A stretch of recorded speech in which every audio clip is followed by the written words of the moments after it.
Hello, welcome to the E2i podcast series, Design Against Radicalization. I am Eran Lederman. And I'm Vered Shapira, a member of the Bezalel E2i research team. This series is part of the E2i project, Engage to Innovate, a European-funded research project that investigates and addresses real barriers that prevent good security research from turning into a real-world impact. Three barriers in particular: poor engagement with end users, stakeholders, and citizens, a lack of front-end research and a proper problem framing before jumping to solutions, and innovation processes that are too rigid to respond to what is actually happening in the field. Each episode in this series speaks directly to those barriers through the voices of practitioners who have navigated them. The series is made in the lead up to the second E2i Student Design Challenge, focused on tackling radicalization. The challenge is an open call to students and recent graduates to design bold, practical solutions, whether a product, a service, a campaign, a digital tool, or a transformation of a public space. And finalists will present their work at a live event in Brussels in September 2026. Everything you need to know is at the E2i Engage to Innovate website in this address. In this podcast series, we want to look closely at interventions that are actually working. What can we learn from them? What makes a project succeed? And how can those lessons can shape stronger, more impactful submissions to the E2i Second Student Challenge? The guests we are about to meet represent exactly the kind of grounded, long thinking we hope to inspire. Today's episode takes us to the coastal region of Kenya, where an NGO called S.A.F.E has been working for over 20 years using theater, films, and community workshops to counter radicalization and drive change on some of the most pressing issues facing their communities. We are joined by David Kalume, Head of Program of S.A.F.E. Hello, David. Let's start at the beginning with the problem and the response. David, tell us the story of S.A.F.E. How did it start? What sparked it? What challenges or need did you identify on the ground? And how did theater emerge as a response? Well, S.A.F.E is an organization that is working in Kenya.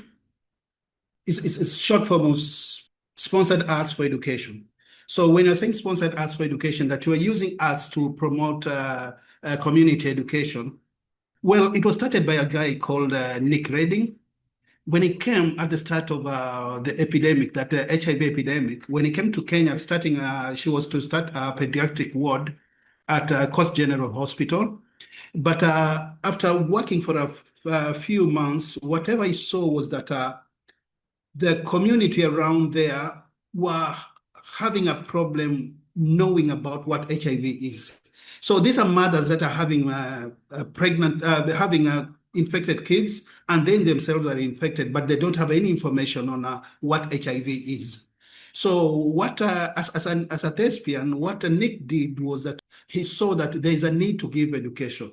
And one of the challenges that was there was that these guys had, those patients or their support people had never gone to school.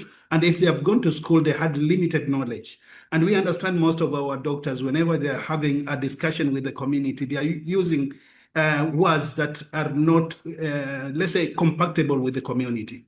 So what Nick did was that as a thespian, he saw that the power of art in bringing issues to the people, bringing the right vocabularies to the people so that they can be able to interact and understand what is there about HIV. So in his formation, I got a group called Kizingo Art. There they started their first tour because people did not understand that an HIV person can be treated, not really treated, but can have a fruitful life. So what he did was that from his plays, they chose a hero who is HIV positive. So at that time, when they were going around throughout Mombasa, they saw that people were reacting much to that. People were just coming out places that they didn't even have HIV tests, they were doing it because they understood the importance of them going and having a test. Because at first it was like, how do I test while there's no medication for that? So with this plays that we're talking about the community stories, because whatever we're bringing down is the community stories. So when we went around giving the community their story, they were able to integrate into it and see the need for them to do HIV tests and also to go for medication. So this is how we started. So from it, we found that because we had started it in Mombasa, Mombasa has a different culture as other parts of Kenya. So when we were moving with the play, it was showing that each and every place, the reaction was, although people were reacting well, but some of those words that were being used were not good for those communities. So we had to look onto how can we be able to work with these communities. So from there, then we started another organization in Nairobi. We are calling it S.A.F.E Ghetto because it was working in the ghetto areas, the slums of Nairobi. So at doing that, people could understand because in the ghettos, they're using a sort of like a corrupt language of English and Swahili. They are calling it Sheng. So that is a street slang of what they were using there. So we had to use their language. We had to give them their vocabulary so that they can be able now to interact and talk about HIV. Because there's some issues like if you're talking about sexual reproductive health, it's so tabooed in our communities. So we have to look for the right words so that they can be used. So that's when it did good work in Nairobi. Then we had to start another one because there was other challenges that were happening in areas like the Maasai areas, that is on the Loita, and also other areas of Samburu that they had their own challenges also. So we had to form. This was made because of the cultural differences that we were having and the levels and the cultural aspect that those communities were having. So now S.A.F.E Kenya became an umbrella. Now, for us, we are talking now, we are having 3 companies, that is S.A.F.E Pwani, S.A.F.E Ma, and also S.A.F.E Samburu. The music and festive atmosphere soon attracts a crowd. The S.A.F.E Pwani theatre group is performing today in Bomani in southern Kenya. The play is about everyday hardship, environmental issues and climate change. It's called Miongo, that means decades in Swahili. It sweeps through the last 40 years, starting in 1981, when nature here was still intact. But years of deforestation have followed to feed the charcoal industry. What will things look like in the future? Group manager David Kalume takes the audience on a journey. Where did we go wrong, he asks. What can we do differently to ensure the next 10 years will be better? The story ends in the year 2031. S.A.F.E uses theatre and films as its primary tools, which is a very different approach from policy reform or digital intervention. Walk us through the methodology. How do you actually use theatre as a tool against radicalization? And what is it about the message that makes it the right fit for these communities?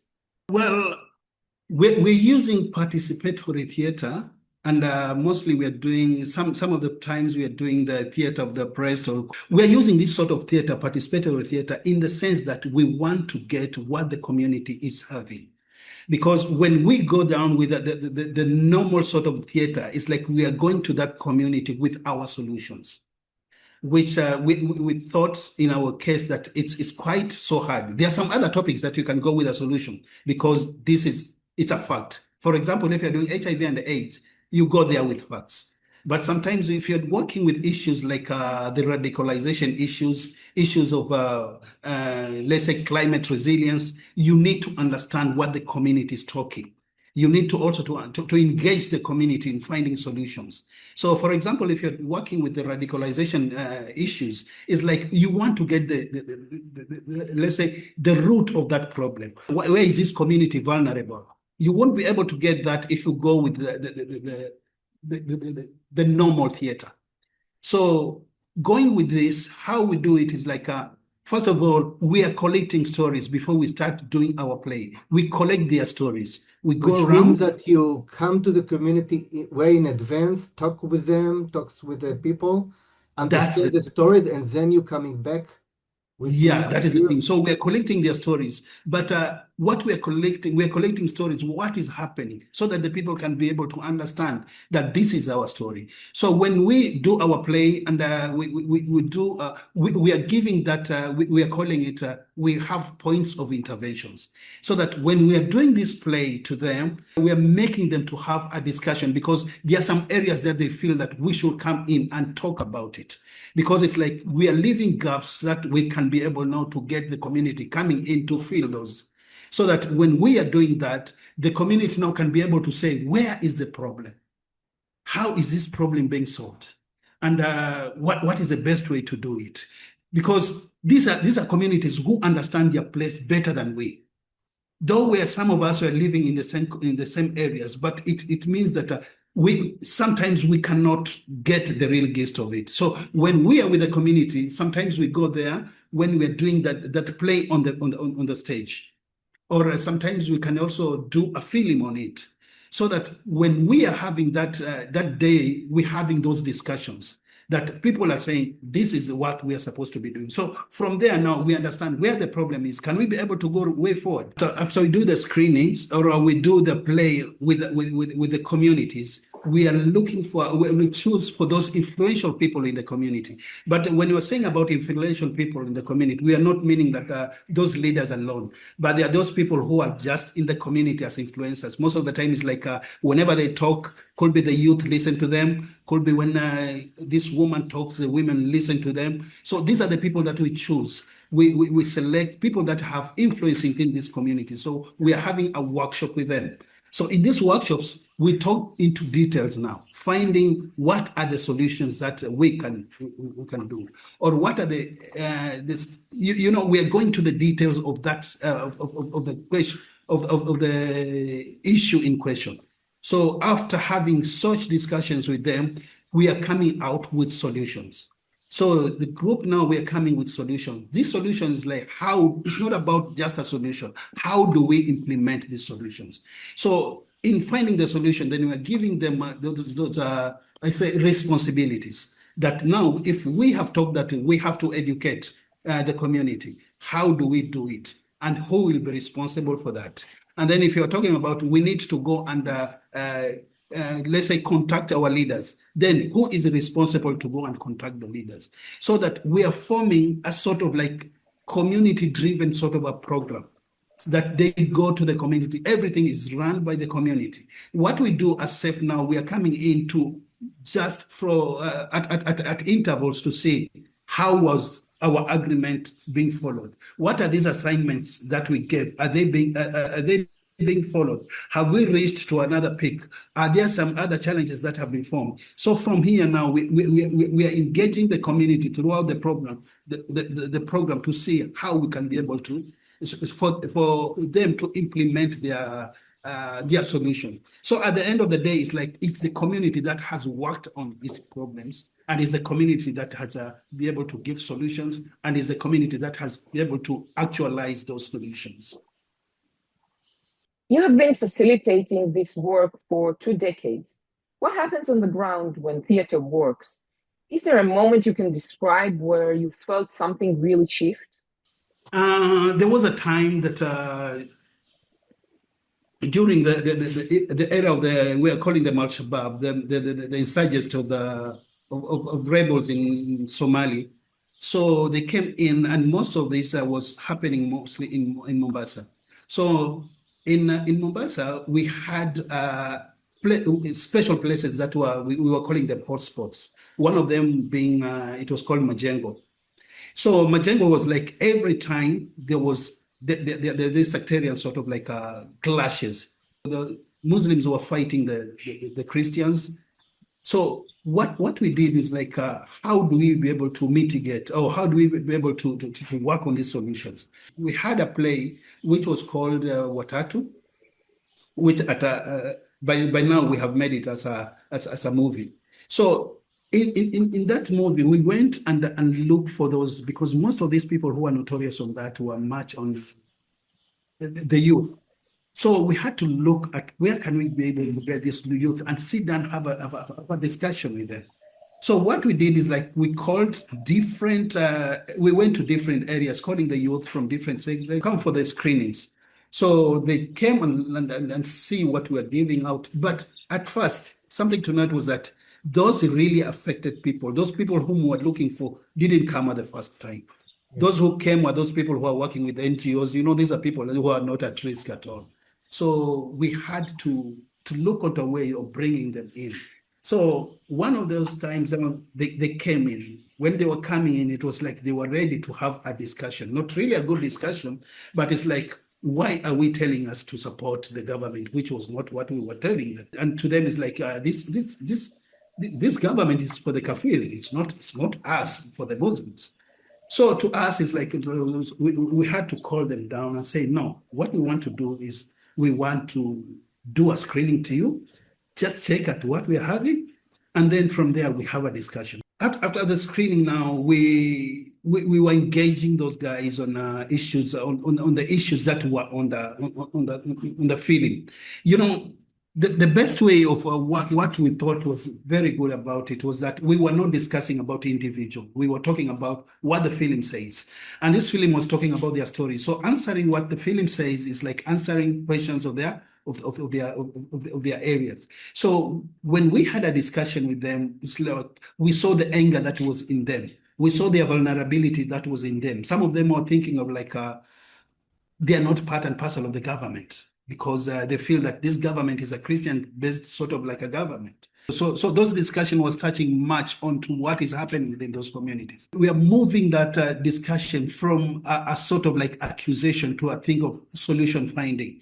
So at the end of the day, it's like when they are saying that the government is not doing this, that our resources are being exploited by other people, we are not getting employment. That was what the youth were talking. Employment are just reserved for other people. You know, all those things. Like in Mombasa, there's one of the biggest assets that we're having is the port. So to them, we're just pointing on the port. It's like the port is not, it's employing foreigners instead of us who are supposed to be there. So in our discussion was like, how do we be able to make it? How do we able to be employable? Because we had to talk a lot. It's like some of the questions were like, yes, if today you are given the chance to be employed in the port, what sort of a job do you have? Or what sort of skills do you have? You know, it was a sort of like challenging these people to understand that it's more than that. We are as a country, not as a region. So it's like you have to be marketable to the whole to the whole country, not just at a specific place, because everything, even running a port, needs to have a lot of experience in it, or need to have skills. So after having this careful meant discussion, they really realized that they are being, first of all, it was like they are being exploited, because those people who are sponsoring for those, let's say, for all those chaos that were happening are not even there around them. It's their economy that is going down. It's their markets that are not working. So by realizing this, it's like, how do we get solution for this? So the solution for them was like, now let's keep peace. Let's have this discussion with other communities. Let's have discussion with other religions. We had to bring them together with the law enforcement people, like the police, which they didn't like at all at first to talk with them, because to them was like the police are one of the oppressors. So to us, they had a discussion. There's a police station around there that we had to even take them through, going with them at that police station. They went through that, given all the processes that are happening, why or how people, like, it's not just a matter of just like oppression, it's a matter of trying to bring out peace in those communities. So with that, at the end of the day, they allowed that a police post be built near their place so that they can be able to maintain that peace that was there. And that some of those guys, some of them had to go down now to do real studies on, go to college again, so that they can be marketable to the economy, or marketable to the job market. And also, what also happened was that we looked for other donors so that they came in, and we started a project with them, because it was a program of a project of their choice. But for this program, we were not looking much on their results, but it's for them to sit down and right now thinking about their life, their individual life. So after that program, I think up to now, it's more than now 7-8 years that nothing had been seen like that war within those areas. There is no those sectarians war again. It's every person now is living in Majengo. People are just very, very okay living together peacefully. You had to find different ways, not only theater or not only films.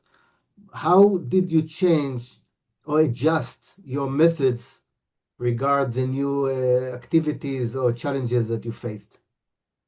Another example that I was giving is in Lamu. That we said that in Lamu, when we went there, things were not good because there were so many issues that were coming. It was a sort of interconnectional sort of like issues, because it was like a different type. There was those issues of the Al-Shabaab from Somali. There were those issues of people want to own the land because the market value has gone up, because there was these issues of there was a new port that was being constructed, and also there was a big highway that was supposed to be constructed from Lamu up to Sudan. You know, the area now had become so marketable. So what they did most of the time was like those rich guys who wanted to get that land was like they made it look like Al-Shabaab has come. So when the people get out of those areas, those lands are being occupied so that they can now sell it at a high value. Because it's like, can I buy your land? So imagine selling a land at a very low rate, and then you come after 3 months, you find that land is going about, let's say, 100 times whatever you had sold it, because people had known what was happening. So when they saw this thing that happening, the community decided now to react. And that was meaning they had to fight back. And now these wars were there. Other people who were saying that we were not justified, the land distribution was not good. Other people were talking about issues of, there were so many issues. The herders were fighting the herders were fighting those people who were fighting the farmers. You know, these were issues that were happening there, but all those were put on one group, that these are the Al-Shabaab people working in this. After we had gone down and realized what was happening, we had to put these people together now. It's like sit down, let's have a discussion. Who is benefiting from this war, you know? Whatever is happening, is it really with these people? Or is these people the Al-Shabaab people? Or is it really about our communities that is having that problem? Or is it because of those rich tycoons that are coming in? You know, it was an issue of a discussion. That's dialogue, community dialogue that we were having. Again, those workshops that we were having, we were trying to open it up. And then after there, then it was like, what is our solution as communities? So those communities, the solution was, they came out with solutions that they are the people who are suffering, so they have to be able to be proactive in the issues of security. They also are supposed to be the ones who can be able to inform the security people of whatever is happening in their area. Who is these culprits? So in short, like the community took those responsibilities that we are supposed to be putting vigilance to our area. So from doing that, we found that it happened that the time we were living in that area, we were having these communities now sitting down, talking in harmony. Other things, like there were those big interactions with the communities and the security people, which was not there at first. The curfew that was there was dropped, and people were just freely moving because security had been reinstated down there. So it's because of those. By the film, they could be able to have those discussions, and from the film, they could be able to architect their own way on how they can be able to bring peace in their areas. Up to now, there are no big issues that are happening in Lamu. The tourists are going there now. People are doing their farming and all those things. They're going to their normal business. So this shows again the power of theater, the power of arts in bringing peace to communities. Yes. Regard your answer, real impact, as E2i keeps finding, depends on who is involved from day one. Yeah, S.A.F.E work with communities that are often hard to reach, not just geographically, but in the term of trust. How did you build the relationship that made this work possible with community members, with local leaders, with religious figures, and how did their involvement change what you were doing as the work involved? We have a saying in S.A.F.E that it's the community who have created the problem, and it's the community that is having the solutions. Yeah. So what we do, and normally is like sometimes it's quite tough for a person from another place to come and bring change within as a specific community. That's why also we are having different S.A.F.E organization within, because it's the people from themselves. Like for example, if you're talking about Mombasa, the S.A.F.E Pwani has that initiative of talking, because first of all, it understands the culture of the people. It understands who matters in this community. It understands the language that is good for the people. It understands also the respect that is there. So they can be able to go, they can be able to wade within those waters to be able to find solutions, as opposed to a person who comes from a different area there. So first of all, our power that is working is like we are using the community, the local community, to carry out interventions.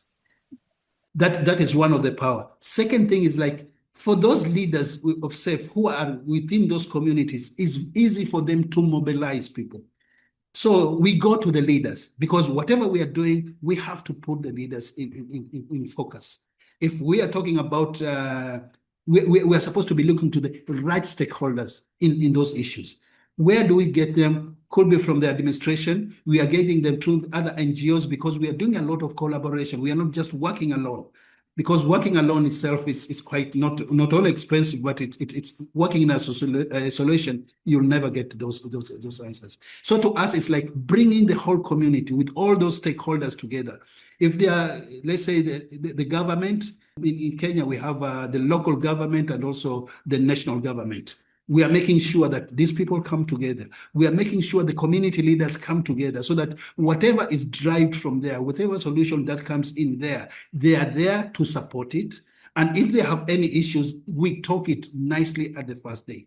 So bringing in different players within the systems, we are now able to bring solutions to those communities. It sounds like the screening itself is a trigger to start a conversation. Do all the stakeholders come together in that first gathering? How do people tend to show up emotionally in that space? It depends on what stage we are bringing these people together. We can't just bring everyone together, because we want to have a clear and open discussions.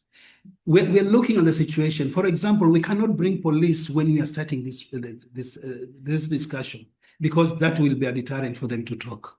So we are looking of, if you're saying that this is now a youth sort of like a screening, or a youth sort of a show, it's on, or youth sort of a workshop. So it's for the youth that they can feel themselves open to have a discussion. Because sometimes, because of the culture, youth and let's say the elder people, like their parents, cannot sit together to have a clear discussion. So these are things that we're looking at, the community dynamics. That's why we're saying it depends much on which community we are working on, and what is the culture of that community. For example, when you want to get a good discussion in areas like the Ma areas or the Loita, you cannot keep the women and men together. It's only the men who will talk, the women want to talk. So how do we break them into different groups so that they can be able to go into details? And it's only when they are coming out with these solutions, or when they come out with their suggestions, that's now we can bring the other players in, because this is what, and few of those representatives, so that it should not be shown that it's S.A.F.E that is bringing out these solutions. So that it's, let's say for the youth, we can look at their youth leader coming in now in another workshop, so that we can bring in the police, we can bring, so that when this youth leader is presenting whatever is there, is not presenting as him, so that we avoid victimization. They are representing as the youth. This is what the youth thinks about. You police are just are the causes of these problems. You police are the ones that are killing people. This guy can talk on behalf of the youth, not the youth say that, you killed my brother. If you're talking about issues that are, the women are saying that could be they were within those scaffolds, could be people, things were, they were molested. Now they can be able to say it at those small groups, or those targeted, we are calling them targeted discussion, and then they come together now as the stakeholders and all the representatives now to come down and sit down and say, these are the issues that had happened. So by doing that now, they can now look for the right solution. How do we behave as police? What is the expectation of the community to the police? They're expecting them to do A, B, C, D. This is the thing that we're expecting. So it's like a sort of like setting out memorandums. And also the police on their side now, they can say that we are doing this because of IBC. If you're not getting information and things are happening, sometimes we do have to press some of you people. No, they don't talk about torture. They talk about we have to switch you on so that you can be able to talk, so that they can understand what frustrations these police are in. Because when the wars are there and they're there, it's like they're not doing anything. And when they're going to look for information, they're not getting the information. So they are seeing the dynamics between these these different organizations, NGOs that are there, that wants to assist. They can be able also to say that these are the challenges that we are getting in this community. So that all these things are put together, then look for solutions, and then try to implement all those solutions that are there. It sounds like that you put lots of effort in engaging with the community, with the stakeholders, with the policymakers, but how you define success for this kind of work? Because theater, dialogue, resilience building, these are inherently difficult to measure in the way that founders and policymakers often want.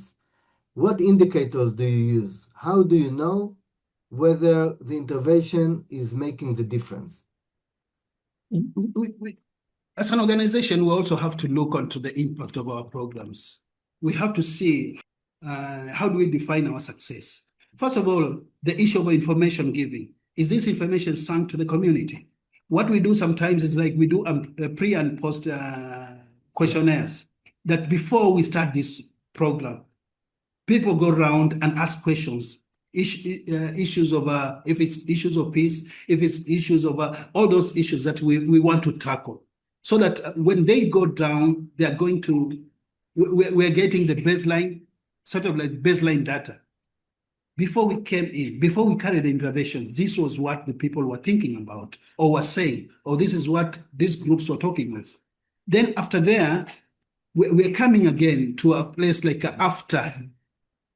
Sometimes we do it at the middle of those interventions to see, are there any shifts, or are there any problems that we're not, are there issues that are not sinking down well with the community, so that we can readjust. But also at the end, that is at the post, we do another name, so that we can be able to say that this is the shift of education, this is the shift of perceptions. Also, we are carrying out the thing we are calling that it's the CAP, the knowledge, attitude, and the practice, sort of like assessment, to see, have this knowledge sunk in? Has the attitude changed? And also, are they practicing what they are learning? So these are some of the things that we do carry. So, and also we're looking at also, because sometimes this is when you are talking to people, they can be able to say that it's giving out testimonials. Sometimes we also do a sort of like we are looking onto their stories, people's stories from A to Z. Since we started, how was this person? And after the end of this, how is this person behaving? Those are issues that we go look at it. And also I think sometimes it's like, at the end of the day, what is there? If we went there, that people were not talking to each other, and now they are talking to each other, I think that is one of the successes that we can be able to put it there. If these communities were not interacting with these other communities, and now they're sitting down, they're talking together. If the police were not talking with the people, with the community, and now they're sitting down and they are making strategies on peace, these are success stories that we can be able to write down. So sometimes we also write the success stories that we encounter in the times of working through those communities.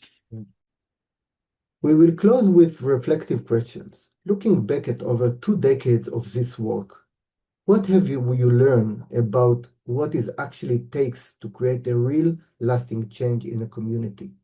And how have you seen changes that come from within the community rather than being delivered it from outside make a difference that more top-down approaches could not? To me, I think the lessons that we have learned, and that is, as what I've said at first, is like the community knows their problem, and the communities know the right solutions. And sometimes when we bring and people resist things from outside, that is the problem involved, because it's like people want to have local made solutions. These local made solutions are easy to implement, and the community have seen the dynamic they are having. The issue is the same with these different communities, but the problem is like the way this community will solve its problems different from another community. So when we come, like I say, most of us, the NGOs, I'm saying us as the NGOs, is like we just make a solution fitting to all communities, which is not the same, because every community has its own dynamic. So what I've learned is that proper engagement with the community and engaging the community to look for a solution, we are getting a lasting solution because they own that solution. And also there's a sort of sustainability in that, because people have reformed, have said, this is a community with all those dynamics they're having. So from it, they can be able now to say that this is the right solution for us, and we are working, and this is our solution. I think that is a basic name. If they can say this is our solution, then this solution has that big percentage of it succeeding. But if you say, what is your solution, or what is the solution you are bringing to us, most of those solutions are not working. They'll be working for just a few minutes, and then because they won't be having that support within the community. The community structures, we won't be able to support that. But when you go down and give them coming with that solutions, it will be embedded with their own community structures, so that we can know that from this position, this person takes over. This position, this person takes over. So it will be ingrained within their community structures.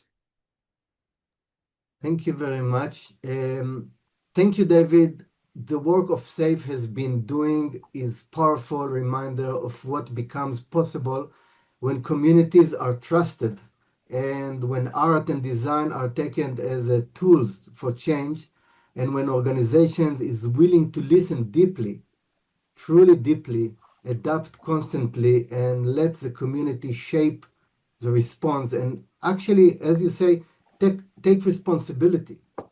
And it's wonderful to see how you give them the tools, the means, and the understanding of the responsibility, and also the way go forwards and take this responsibility for a real, genuine change. So thank you very, very much for your time.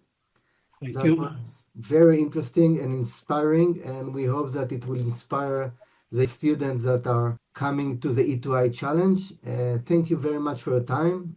I want to say is thank you for this time. I felt better sharing our successful stories to the whole world.